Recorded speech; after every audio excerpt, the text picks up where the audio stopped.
Good afternoon, good morning, good evening, wherever you are on this great planet of ours, to our Thursday Live. I am Dr. Jerry Dreessen, the Executive Director here at the Association of PEMF Professionals.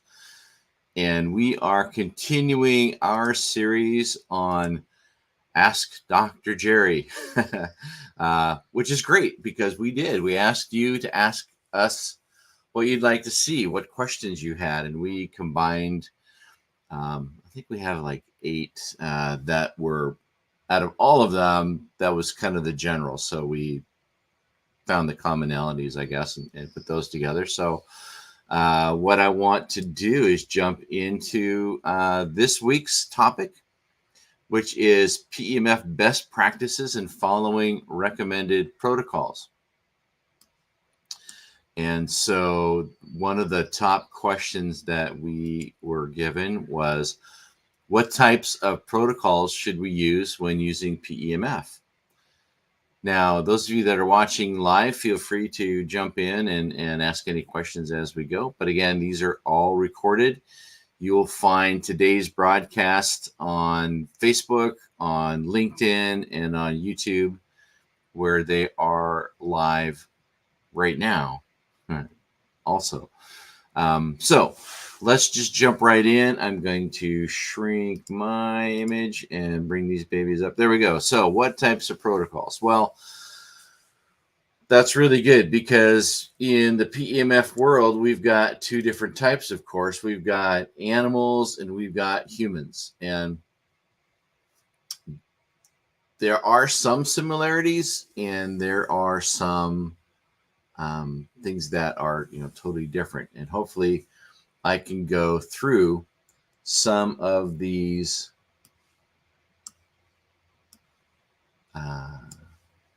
just moving my screen here. Thank you. Just going to go through some of these and see what we've got going on. And so what I did is I put together something similar to what we have on the membership site. Those of you that are members, there's things that we have going on in there. There are videos similar to what I'm doing right now. So those of you that are not members, you're getting a really good sneak peek into some of the things that you will have access to as a member. So the first thing that I like to talk about is hops. So when you first meet a client or the owner of a client, if it's an animal, small animal, large animal, the 4 things that we talk about initially is the history, what's going on with the subject you're going to be using PEMF on, your observation, also observation if it's not a human and they're not being able to tell you things that you're asking them, like, well, where does you hurt? Where do you hurt? It's my shoulder. Okay, well, when you move your shoulder, does it hurt? So those are, great one-to-one you can get with humans. On the animal side, it is the owner or the trainer that would be telling you those things based on their observation too.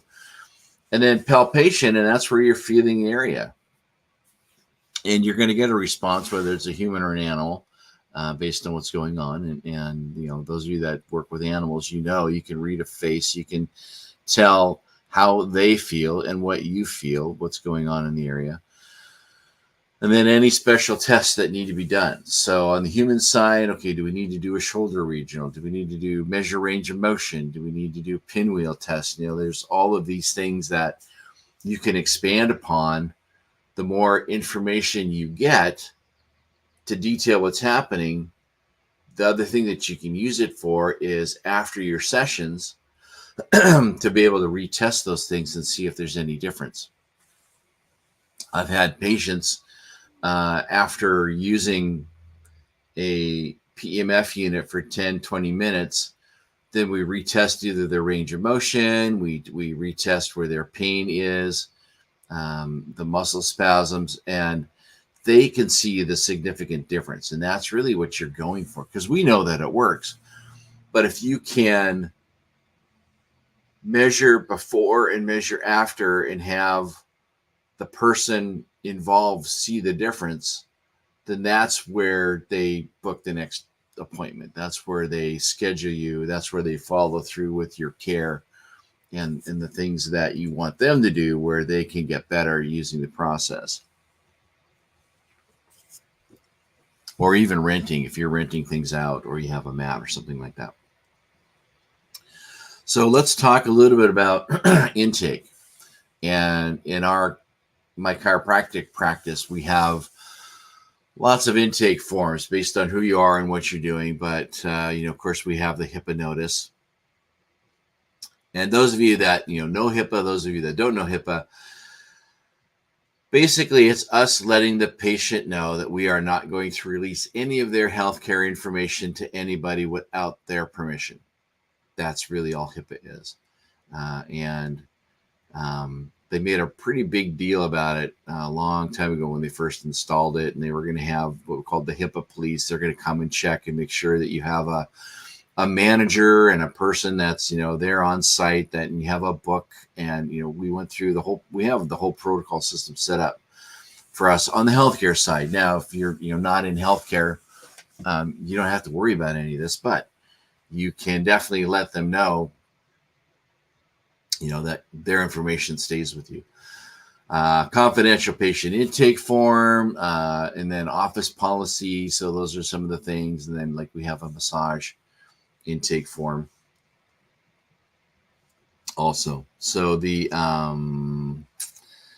you can devise your own intake form. It can be very simple. And again, if you go to the members portal and you log in, those of you that are members, and you go to the library, then you can see that there's a membership portal.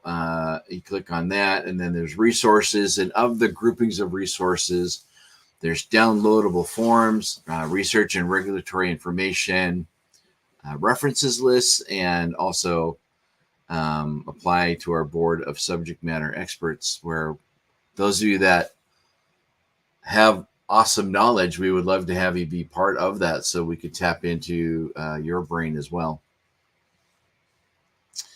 And then once you are there, you go to downloadable forms. When you click on it, you can see that we have a bunch of downloadable forms. There's our protocols, which is what we're going to be going through today. Release forms, initial questionnaire, and then a human notes form, a female notes form, our code of ethics that we have, and you can copy and use for yours. Large animal download intake for horse, intake dog form, and then what we'll call SOAP chart. And I'll go into that a little bit more down the road here. But as far as getting things going, there's a pre-treatment, and that's one of the things that you can download and use. But the pre-treatment checklist and guidelines is very important when you start using PEMF on animals and humans. And it's not an exhaustive list, but should be enough to help you navigate the treatment or session protocols with your clients. And then also the pre-treatment talk or the pre-session talk. And we'll be going through all of these in a second. But first, before we do that, I want to talk about, and you can hear me talk about treatment versus sessions.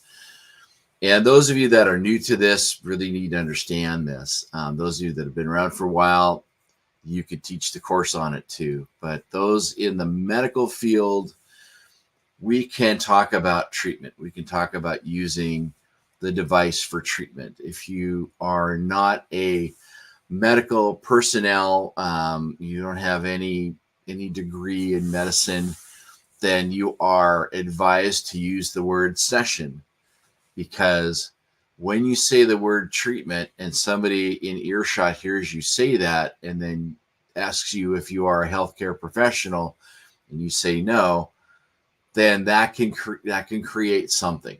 We're trying to say, don't create something.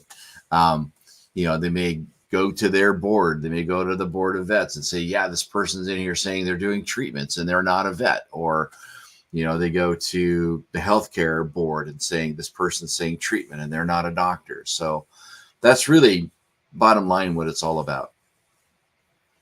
So change your paperwork, change your verbiage so that you are using the word session versus treatment.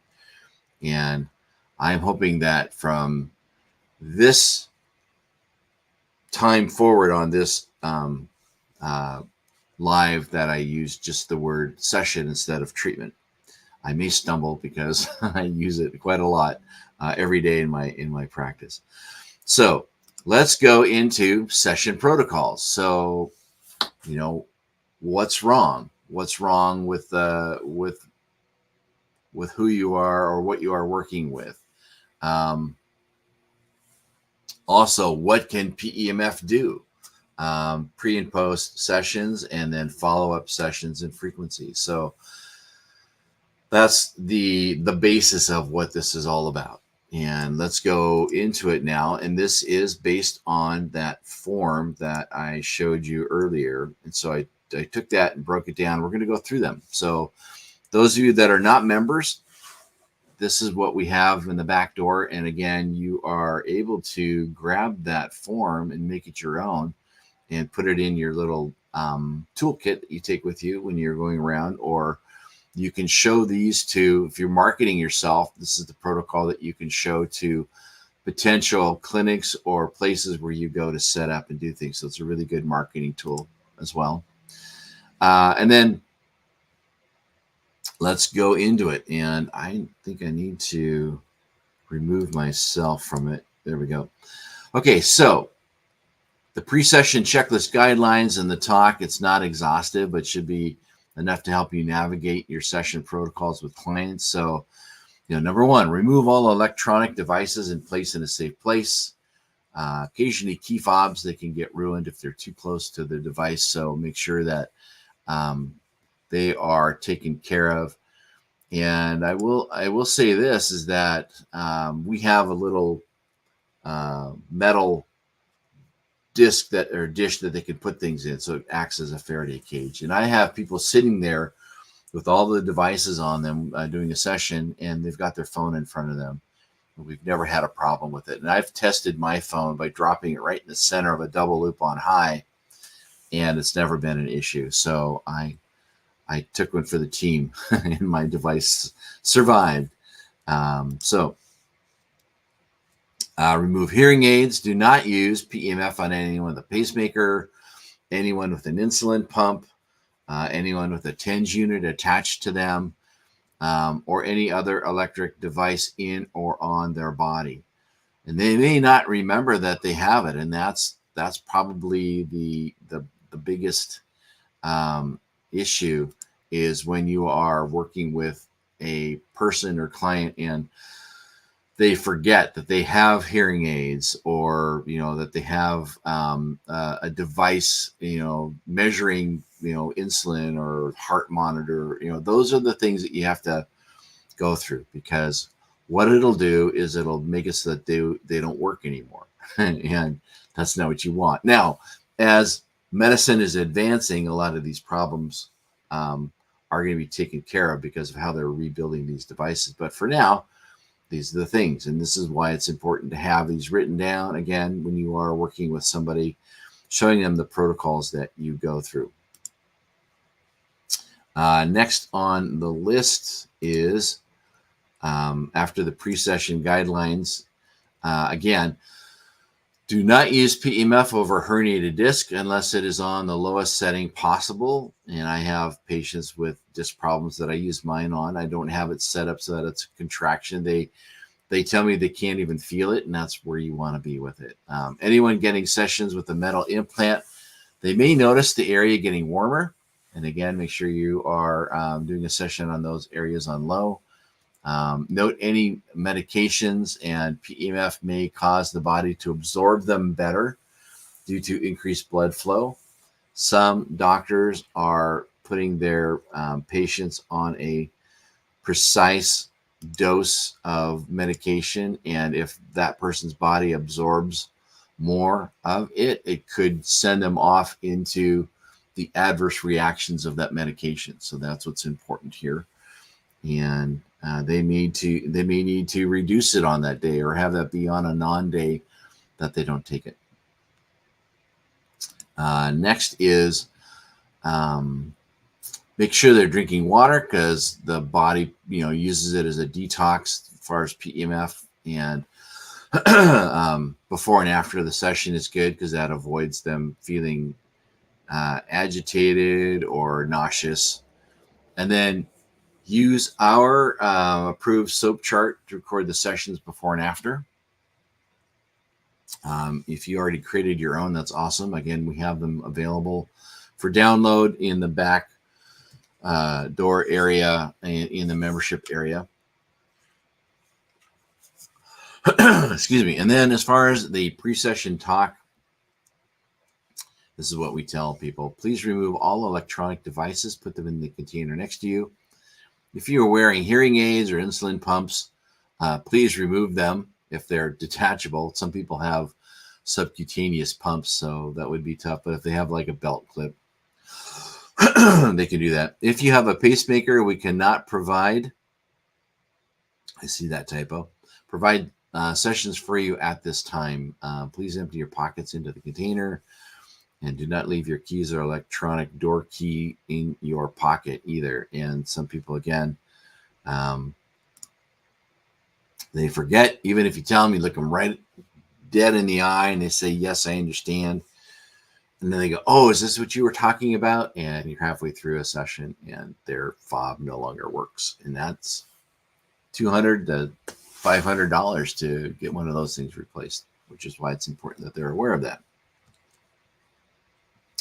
Okay, so next, now that we've gone through the protocol, I talked a little bit about what we call SOAP notes.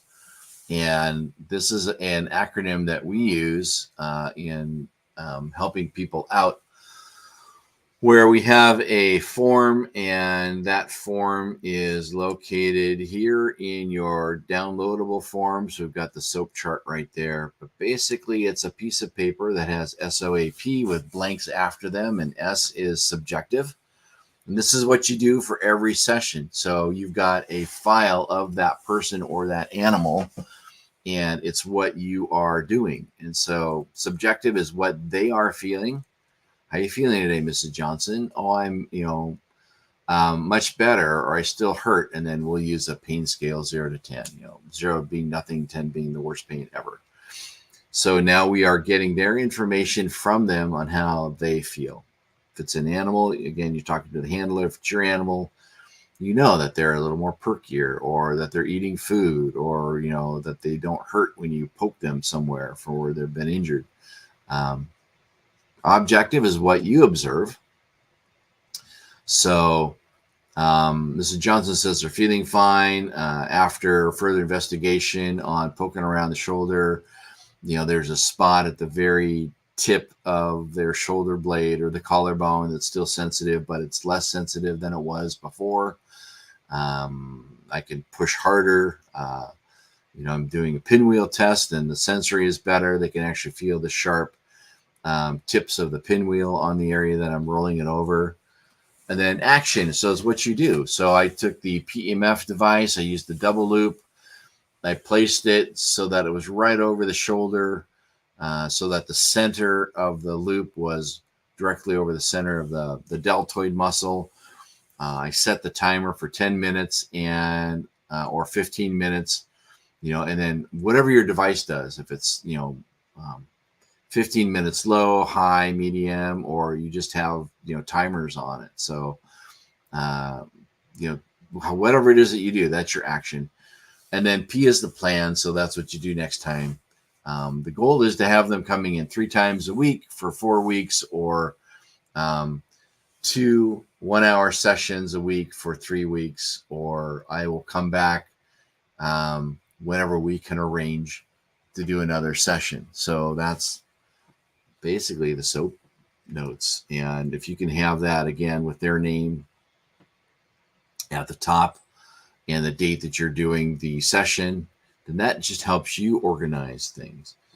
In our clinic, we have it set up so that it's part of their actual chart notes that we do. So for me, I do the same thing, and I put that information down. I draw a little diagram on their body where I'm putting, it's either a large square for a mat or a large loop or a small double loop. And that's what I'll do. And I'll have the amount of time and the placement and those recordings. So that's how that works. Again, if you're looking for the soap chart, it is there with what I just showed you. You can easily create your own, put your logo at the top.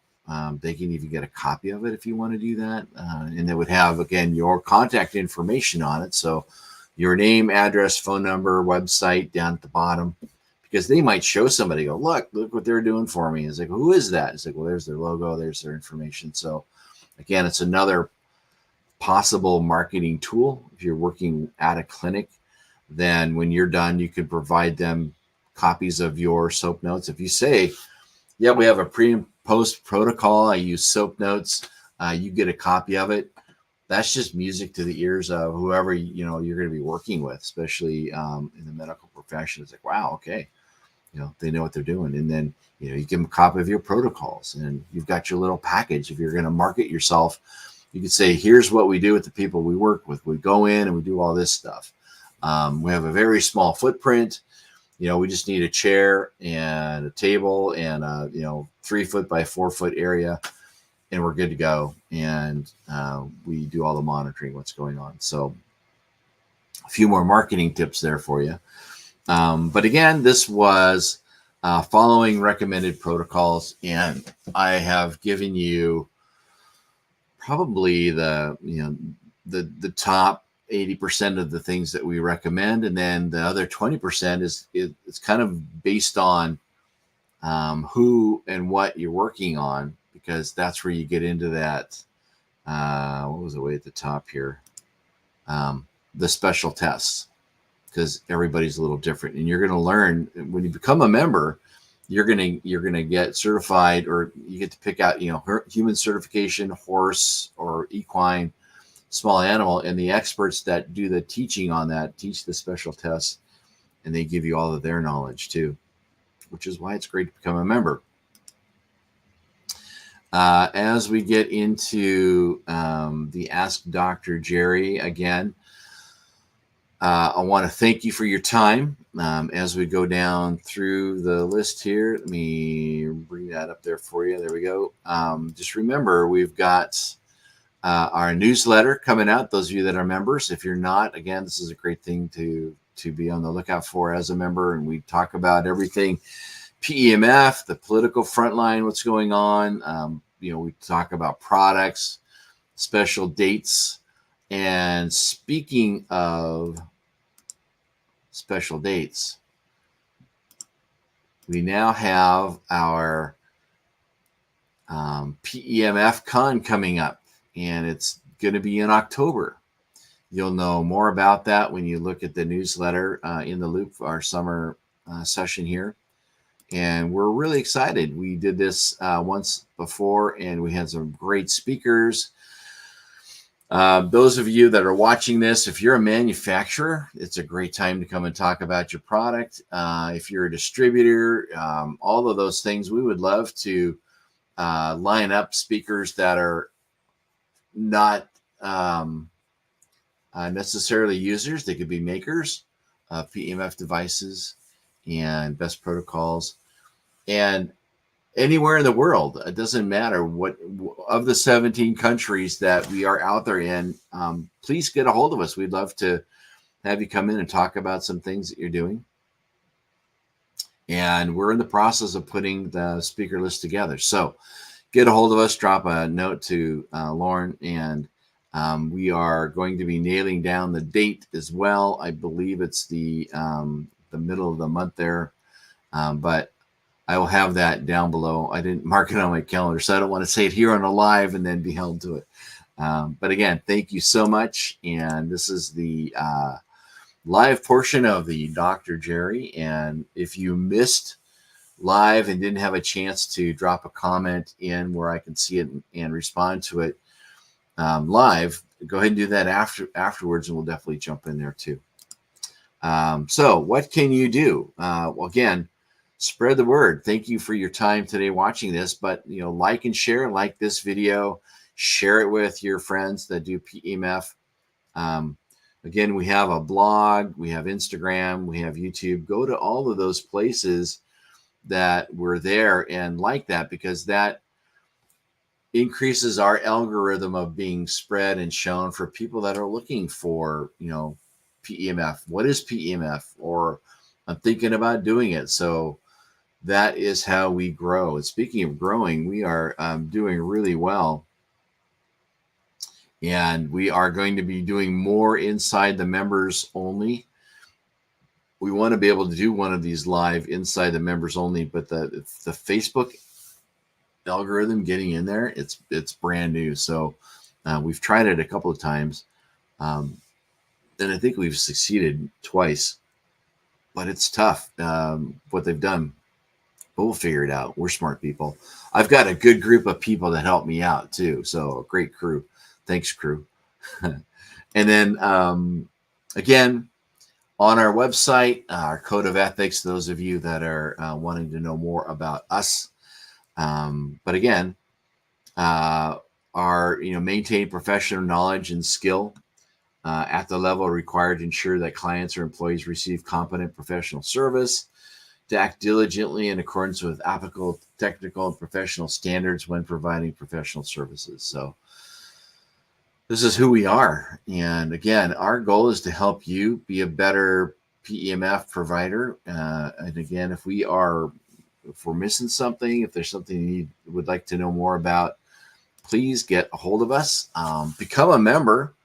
As you can see, we've got a lot of stuff going on in there, and that also helps pay for our staff so that we can provide these live streamings to you. Also gearing up for our PEMF con. So that is a huge thing too. And your contributions, your membership helps us drive that. So any questions, any tips, send it to info@pemfprofessionals.com. Jump on the website, become a member. If you've been on the fence, have a conversation with me about it.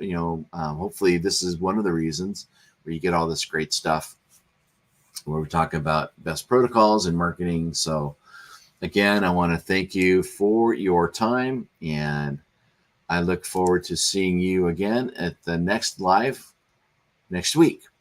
So take care and have a great rest of your day.